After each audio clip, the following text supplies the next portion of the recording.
Hello everyone, आप सभी का स्वागत है आपके अपने इस चैनल पे जिसका नाम है इन्वेस्ट एंड ट्रेड विद अमो। आज हम लगभग 2-3 हफ्ते के बाद वीडियो बना रहे हैं। इस साल का पहला वीडियो है, सो सभी को 2024 की हार्दिक शुभकामनाएं। इस सप्ताह हम जो चार्ट ऑफ द वीक में बात करने वाले हैं, सबको दिख ही रहा होगा, इजी ट्रिप प्लानर्स कंपनी के बारे में बात करने वाले हैं। और ये जो कंपनी है वो न्यू एज टेक्नोलॉजी कंपनी है जिसका काम है अम, आपको एयर सर्विसेज, जो एयर ट्रैवल वाले टिकट्स बुकिंग साइट्स होते हैं उनमें एक प्रॉमिसिंग साइट है इनका। दूसरा, इनका होटल बुकिंग में ये हेल्प करते हैं, और साथ ही साथ ट्रेन, बस एटसेट्रा। सो इनका 3 मेन वर्टिकल है। अब इन्होंने हाल फिलहाल में कई सारी एक्विजिशन भी की हैं, और ये एक बेसिकली स्मॉल कैप कंपनी है। अब ये कंपनी क्यों बेहतर लगती है वो तो हम चार्ट में देखेंगे ही, बट ये ग्रोइंग कंपनी है और लगभग 2.5 साल पहले इसका लिस्टिंग हुआ था।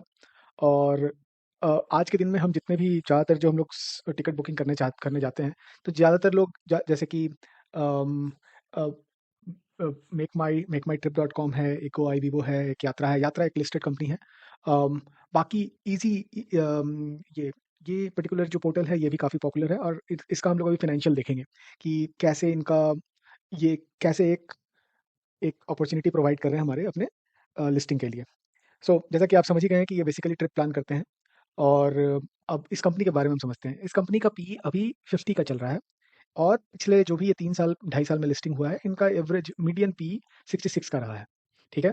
ये लिस्ट हुए थे लगभग ₹13 के प्राइस पे 19 मार्च 2021 को, और नीचे भी गए, ₹11 तक नीचे गए, और 11 से 65 तक गए। मतलब लगभग 5 गुना, साढ़े 5 गुना ये कंपनी प्रॉफिट दिया। अगर कोई लोएस्ट प्राइस पे खरीदा हो और हाईएस्ट प्राइस पे तक बेचा हो, तो लगभग साढ़े 5 गुना हुआ। अब 66 के मुकाबले ये नीचे आ चुके हैं, लगभग आपका 30%, 30-40% ये वहाँ से करेक्ट हो चुके हैं, 40 तक आ गए, 37 तक आ गए थे, 50% भी कह सकते हैं। अब और इसका जो बाकी हम लोग पैरामीटर देख रहे हैं, तो आपको ये दिखेगा कि इस साल ये 37 तक नीचे गए हैं, अभी 41 चल रहे हैं, 10% वहाँ से ऊपर उठे हैं, और 56 इसका हाईएस्ट है इस साल का। तो और इस साल में अगर हम देखें तो ये केवल नीचे की ओर ही जा रहे हैं, ठीक है? और अब इसका लेने का जो दूसरा सबसे इम्पोर्टेंट कारण है वो ये है कि इन्होंने अपना रिवर्स डायरेक्शन में, मतलब नीचे से ऊपर की ओर का यात्रा स्टार्ट कर लिया है। अब कैसे किया है वो सब भी हम देखेंगे। इस कंपनी के पास 24% डेट है इक्विटी के कंपैरिजन में, और इंडस्ट्री का जो पी है काफ़ी ऊपर है। इवन अगर हम इसके पीएर्स को देखें तो एक यात्रा लिस्टेड है, यात्रा का पी भी पी अगर हम देखें तो 313 का है, ठीक है? और मीडियन पी इसीलिए 180 का लगभग बन के आता है, क्योंकि दो ही कंपनी लिस्टेड है और कोई पीयर है नहीं। कंपैरिजन में इनका बुक वैल्यू जो है बहुत ज़्यादा एक्सपेंसिव नज़र नहीं आता है। अम, सॉरी, जो बुक वैल्यू है वो काफ़ी एक्सपेंसिव है, क्योंकि बुक वैल्यू 3 है, और आपका करंट प्राइस बुक वैल्यू के कंपैरिजन में 12 गुना है। तो इस हिसाब से ये काफ़ी महँगा है, क्योंकि ये इंटरनेट कंपनी है, इंटरनेट कंपनीज़ के पास अपना कुछ ज़्यादा एसेट होता नहीं है ना? इनका जो भी एसेट है वो इनका पोर्टल है, या फिर ये जो नया टेक्नोलॉजी यूज़ कर रहे होते हैं, उस तरह की चीज़ें ही होते हैं इनके पास। क्योंकि एंड टू एंड आपको एक सॉल्यूशन प्रोवाइड कर रहे हैं, एक वेबसाइट के अलावा, और बैक एंड अपना जो भी डिफरेंट टेक्नोलॉजी या डिफरेंट न्यू एज, जो भी कहो आप, एआई वगैरह यूज़ कर लें, तो ये सब आपको कुछ कॉन्क्रीट नहीं है ना? फिक्स्ड एसेट, जैसे जिसके पास, जैसे बड़ी-बड़ी कंपनीज़ के पास कोई एसेट है, जैसे एक मशीन लगा हुआ है, या एक लैंड है, या एक एक एक बिल्डिंग बनी हुई है, उस तरह का इन लोगों के पास ज़्यादा कुछ होता नहीं है। तो इस तरह की कंपनीज़ में प्राइस टू बुक वैल्यू इसी कंपैरिजन में होता है। अब हम नीचे आते हैं और इसका देखते हैं कि क्वार्टर टू क्वार्टर कैसे ग्रोथ हो रहा है। तो क्वार्टर ऑन क्वार्टर अगर आप देखें, सितंबर 2020 में 10 करोड़ का सेल्स था, और 6 करोड़ का प्रॉफिट था, ठीक है? आज ये सितंबर में, उस सितंबर से इस सितंबर में अगर आप देखें तो 142 करोड़ का सेल है, और 47 करोड़ का फ़ायदा है, ठीक है? और अब इस क्वार्टर को ये माइंड यू कि ये हाईएस्ट एवर सेल्स है, हाईएस्ट एवर प्रॉफिट है, ठीक है? और अगर हम इस क्वार्टर ऑन क्वार्टर को साल में तुलना करें, तो साल साल दर साल अगर आप देखें तो साल 2020 को खत्म हुआ फाइनेंशियल ईयर पे इनका सेल्स 141 करोड़ का था, जब इनका नेट प्रॉफिट 33 करोड़ का था। और इसी तरीके से बढ़ते-बढ़ते अगर आप देखें तो अभी पिछले पिछले साल का ही हम देखते हैं। पिछले साल का 450 के लगभग इन लोगों ने दर्ज किया अपना सेल्स, और प्रॉफिट लगभग 134। तो मतलब प्रॉफिट आपका लगभग 4 गुना हो गया, और आपका जो सेल्स है वो 3 गुना हो गया। इसका मतलब ये है कि इनका जो ऑपरेटिंग प्रॉफिट मार्जिन था वो इम्प्रूव हुआ, ठीक है? 40% हो गया। तो अब इस चीज़ को हम लोग आगे देखते हैं कि इनका जो शेयर होल्डिंग पैटर्न है वो कैसा है। शेयर होल्डिंग पैटर्न अगर आप देखें तो प्रमोटर का जो शेयर होल्डिंग है वो धीरे-धीरे घटा है, लेकिन फिर भी एक अच्छे हेल्दी परसेंटेज पे अभी है, 65%, व्हिच इज़ क्वाइट गुड, है ना? क्योंकि अगर प्रमोटर को अपनी कंपनी पे विश्वास है तो वो एक अच्छा सब्सटैंशियल चंक अपने पास रहता है, क्योंकि कंपनी जब छोटी से बड़ी हो तो वेल्थ उनका उसी हिसाब से बड़ा हो। तो कंपनी के बड़े होने में उनका सबसे ज़्यादा बेनिफिट छुपा हुआ हो, फ़ायदा छुपा हुआ हो, ठीक है? अब इस कंपनी का जो पिछला कॉन कॉल है, वो मैंने पढ़ा इस वीडियो को बनाने के पहले। उस वीडियो में जो मुझे इम्पोर्टेंट बात नज़र आई, ये नवंबर 8, 2023 का कॉन कॉल है, लास्ट क्वार्टर के रिज़ल्ट के समय। इसमें ये जो इम्पोर्टेंट बात दे रहे हैं, हम लोग क्विकली 1 मिनट के अंदर हम देखते हैं कि क्या-क्या जो इंटरेस्टिंग लगा हमें। एक ग्रॉस रेवेन्यू जो बुकिंग रेवेन्यू है 2025 करोड़ का ये बता रहे हैं, और इन्होंने highest ever profit after tax register किया 47 करोड़ का। पैट भी इनका प्रॉफिट आफ्टर टैक्स 67% बढ़ा ईयर ऑन ईयर, ठीक है? एयर ट्रैवल बुकिंग जो है वो 61 लाख बुकिंग हुआ है। इमेजिन 61 लाख, और ये ईयर ऑन ईयर 20% का ग्रोथ है। होटल सेगमेंट में लगभग 3 लाख का बुकिंग हुआ है, वो 90% का ग्रोथ है। और ट्रैवल बस एंड अदर में 68% का ग्रोथ हुआ है, जो कि एक ग्रोइंग कंपनी है। इनका बिजनेस मॉडल काफ़ी रिजिलियंट है। इनोवेशन और कस्टमर सेंट्रिक अप्रोच ये लगाए जा रहे हैं। इन्होंने रिसेंटली जब इतना ज़्यादा पैसा कमा रहे हैं, ये अपने आप को ऑर्गेनिकली तो बड़ा बनाने के पक्ष में है ही, बल्कि साथ-साथ स्ट्रैटेजिक एक्विजिशन भी कर रहे हैं। जैसे कि पिछले हाफ ईयर में इन लोगों ने गाइडलाइंस ट्रैवल, हॉलिडे, ट्रिप्स, शॉपिल ट्रैवल, डुक ट्रैवल वगैरह को एक्वायर किया। साथ ही साथ इन लोगों ने अपना कोलैबोरेशन किया है ड्यू डिजिटल ग्लोबल लिमिटेड और blue smart. I think blue smart एक green innovation focus travel solutions provide करता है उसके साथ। साथ ही साथ रिसेंटली जितनी बड़ी कंपनी है, वो इंडिया के बाहर अपना जो सेफ एक्सपेंशन देखते हैं, वो जीसीसी में देखते हैं। तो ये कंपनी भी जीसीसी में, मतलब गल्फ कॉर्पोरेशन कुछ करके है, लेकिन इसका मतलब यही है कि जो मिडिल ईस्ट की कंट्रीज़ हैं, यूएई, बहरीन, कतर वगैरह में भी अपना बिज़नेस एक्सपेंशन देखते हैं, कि मतलब कि उन कंट्रीज़ को भी ये अपना प्रोवाइड कर रहे हैं कि उनका पोर्टल यूज़ करें और ईज़िली ट्रैवल बुक करें across the globe. Middle east business को ये अपना एक्सपेंशन होते हुए देख रहे हैं। साथ ही साथ जो मुझे सबसे इम्पोर्टेंट बात लगा, जब एक क्वेश्चनेयर ने एक सवाल पूछा कि प्रॉफिट बिफोर टैक्स का टारगेट इन लोगों ने 250 करोड़ का दिया था। और अभी लगभग अगर आप देखें तो वो बोलते हैं कि आपने हाफ ईयर 1 में 100 करोड़ का तो प्रॉफिट किया है। क्या अगले 2 क्वार्टर में आप 150 का लाएँगे? तो उन्होंने कहा कि जिस तरह का ग्रोइंग कंपनी है, इन लोगों ने बोला कि हमारा क्वार्टर 3 और क्वार्टर 4 हमेशा बेटर होता है क्वार्टर 1 और क्वार्टर 2 से। उस हिसाब से हम अगर ₹170 कमाते हैं, तो केवल फर्स्ट हाफ ईयर से हम केवल ₹70 कमाते हैं, और अगले हाफ ईयर से, मतलब साल का जो दूसरा छमाही है, उसमें वो ₹100 कमाते हैं। All second half year is always better than the first half year.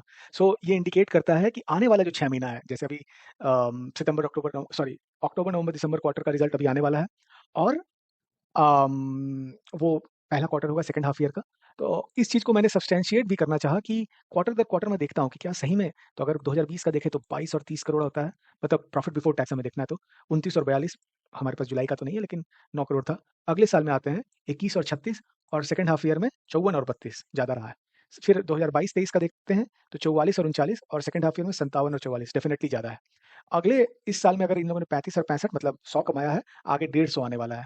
मतलब जो ट्रेलिंग 12 मंथ्स का प्रॉफिट ये 200 करोड़ अभी है, वो जनवरी तक जाते-जाते 200 करोड़ हो जाएगा। उस हिसाब से आपका ईपीएस भी बढ़ जाएगा। लगभग ईपीएस मैं कैलकुलेट किया था तो लगभग आपका 1.08 के लगभग आया था। जिस हिसाब से अगर प्राइस में कोई मूवमेंट नहीं आया, तो इनका पी घट के लगभग 40-42 के लगभग आ जाएगा, ठीक है? तो और ज़्यादा सस्ता हो जाएगा।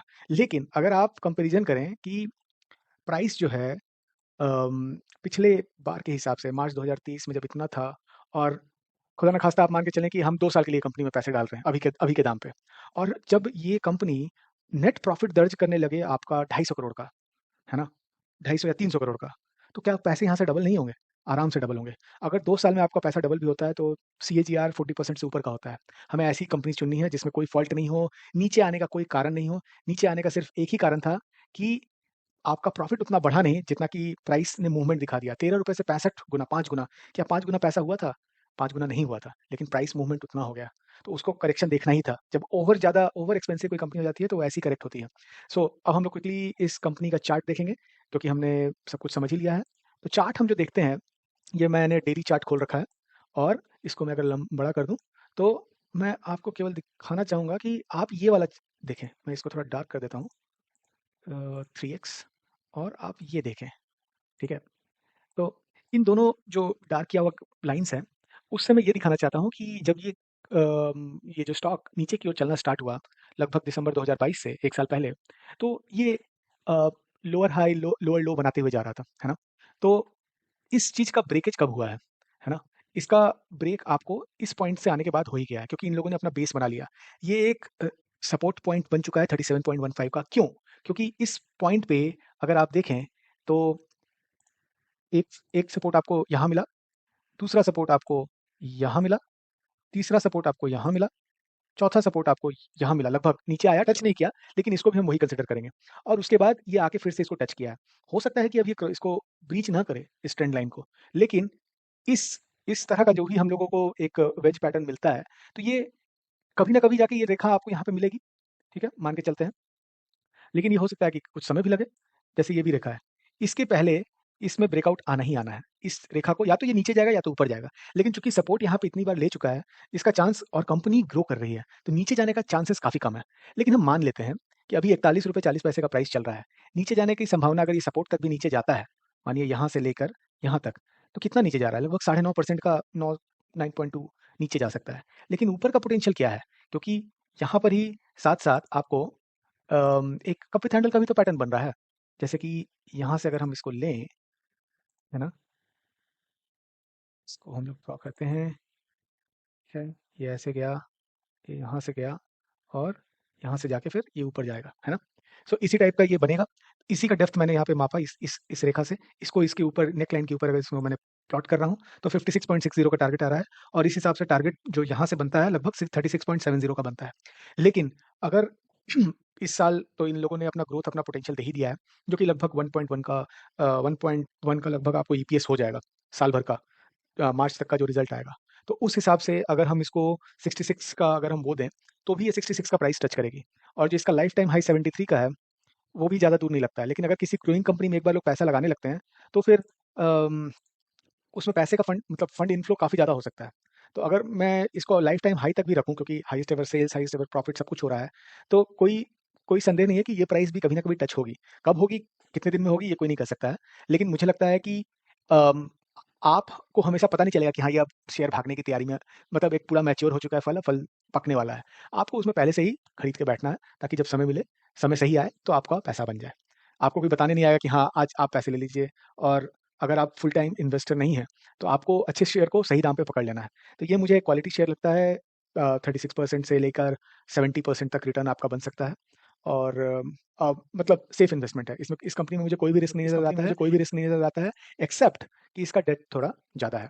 पी भी ज़्यादा है, बट पी आपको इस तरह की कंपनीज़ में, ग्रोइंग कंपनीज़ में जो एक्स्पोनेंशियली ग्रो कर रही हैं, मतलब आपको हर साल लगभग 50% का ग्रोथ अगर हो रहा है, 30 टू 50%, तो वो एक अच्छा ग्रोथ है। उसी के लिए तो आप 50-60 का पी देते हैं। अगर इसी में हम एग्जांपल ले लें डीमार्ट का, डीमार्ट का कंपनी का पी कितना मिला हुआ है उसको? 108 का मिला हुआ है। क्या वो अपने पी को जस्टिफाई कर पा रहा है?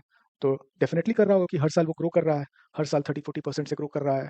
इसी तरीके से अगर आप जुबिलिएंट फूडवर्क्स का देखें, तो उसका भी उसका भी पी 156 का है। तो जो ग्रोइंग कंपनीज होती है, उसको उतना पी मिलता है, और कम, जब तक उसके ग्रोथ स्टोरी इंटैक्ट है, उसका पीई का री रेटिंग नहीं होता है, मतलब उसको पीई के नॉर्मलाइज नहीं किया जाएगा।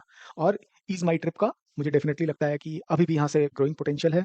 अपने लिस्टिंग प्राइस से भले ही ये ट्रिपल प्राइस पे चल रहा है, बट लिस्टिंग प्राइस से इस साल अभी इसका आराम से, अगर हम फिर से खोल लें ईज ट्रिप प्लानर, और अगर इसका हम मान के चलते हैं कि 2021 में हुआ था, तो अम,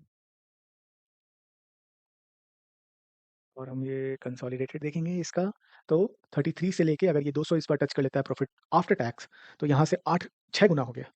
तो यहाँ से यहाँ पैसे लगाने का अभी सही समय है, और मैं इसमें इन्वेस्ट करने वाला हूँ। अभी मैंने सिर्फ अपने भाई के पोर्टफोलियो में लगाया, लेकिन मैं अभी इसमें और इन्वेस्टमेंट करने वाला हूँ। सो वीडियो देखने के लिए धन्यवाद। हम फिर मिलेंगे। अब मैं कोशिश करूँगा कि मैं चार्ट ऑफ द वीक के लिए वेट नहीं करूँ। अगर कोई अच्छा शेयर मुझे बीच में भी नज़र आता है, तो मैं किसी वीकडेज़ में भी वीडियो बनाऊँगा। मैं क्षमा प्रार्थी हूँ कि मैंने वीडियो लेट से बनाया, बट आने वाला साल सबके लिए बेनिफिशियल हो, माँ लक्ष्मी की सब पे कृपा हो, सभी के घर में धन धान्य से भरा हो। इसी विश के साथ हम फिर मिलेंगे। Thank you for watching this video. फिर मिलते हैं अगले हफ्ते किसी अन्य वीडियो में। तब तक के लिए जय हिंद, धन्यवाद।